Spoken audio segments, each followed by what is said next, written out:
யோசுவாவின் புஸ்தகம் 1ஆம் அதிகாரம். கர்த்தருடைய தாசனாகிய மோசே மரித்த பின்பு கர்த்தர் மோசேயின் ஊழியக்காரனான நூனின் குமாரன் யோசுவாவை நோக்கி, என் தாசனாகிய மோசே மரித்து போனான். இப்பொழுது நீயும் இந்த ஜனங்கள் எல்லாரும் எழுந்து இந்த யோர்தானை கடந்து இஸ்ரவேல் புத்திரருக்கு நான் கொடுக்கும் தேசத்துக்கு போங்கள். நான் மோசேக்கு சொன்னபடி உங்கள் காலடி மிதிக்கும் எவ்விடத்தையும் உங்களுக்கு கொடுத்தேன். வனாந்தரமும் இந்த லீபனோனும் தொடங்கி ஐபிராத் நதியான பெரிய நதி மட்டுமுள்ள ஏத்தியரின் தேசம் அனைத்தும் சூரியன் அஸ்தமிக்கிற திசையான பெரிய சமுத்திரம் வரைக்கும் உங்கள் எல்லையாயிருக்கும். நீ உயிரோடு இருக்கும் நாளெல்லாம் ஒருவனும் உனக்கு முன்பாக எதிர்த்து நிற்பதில்லை. நான் மோசேயோடு இருந்தது போல உன்னோடும் இருப்பேன். நான் உன்னை விட்டு விலகுவதும் இல்லை, உன்னை கைவிடுவதும் இல்லை.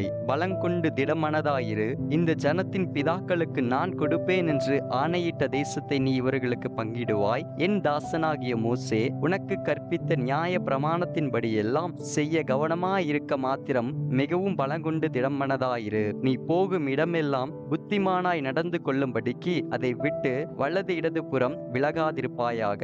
இந்த நியாய பிரமாண புஸ்தகம் உன் வாயை விட்டு பிரியாதிருப்பதாக.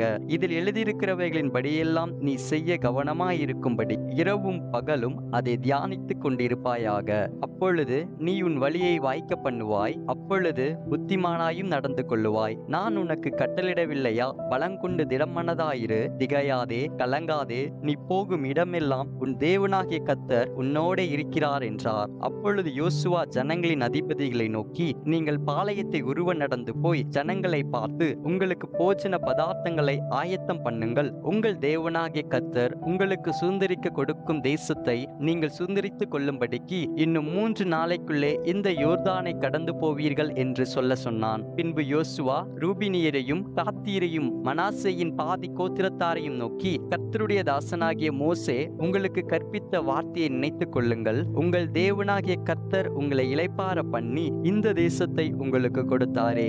உங்கள் பெண் ஜாதிகளும் பிள்ளைகளும் மிருக ஜீவன்களும் மோசே உங்களுக்கு யோர்தானுக்கு இப்புறத்திலே கொடுத்த தேசத்தில் இருக்கட்டும். உங்களில் உள்ள யுத்த வீரர் யாவரும் உங்கள் சகோதரருக்கு முன்பாக அணி அணியாய் கடந்து போய் கர்த்தர் உங்களைப் போல உங்கள் சகோதரரையும் இளைப்பார பண்ணி அவர்களும் உங்கள் தேவனாகிய கர்த்தர் தங்களுக்கு கொடுக்கும் தேசத்தை சுதந்திரித்துக் கொள்ளும் மட்டும் அவர்களுக்கு உதவி செய்ய கடவீர்கள். பின்பு நீங்கள் கர்த்தருடைய தாசனாகிய மோசே உங்களுக்கு யோர்தானுக்கு இப்புறத்தில் சூரியன் உதிக்கும் திசைக்கு நேராக கொடுத்த உங்கள் சுதந்திரமான தேசத்துக்கு திரும்பி அதை சுதந்திரித்துக் கொண்டிருப்பீர்களாக என்றான். அப்பொழுது அவர்கள் யோசுவாவுக்கு பிரதியுத்தரமாக, நீர் எங்களுக்கு கட்டளையிடுகிறதையெல்லாம் செய்வோம். நீர் எங்களை அனுப்பும் இடமெங்கும் போவோம். நாங்கள் மோசேக்கு செவி கொடுத்தது போல உமக்கும் செவி கொடுப்போம். உம்முடைய தேவனாகிய கர்த்தர் மாத்திரம் மோசேயோடு இருந்தது போல உம்மோடும் இருப்பாராக.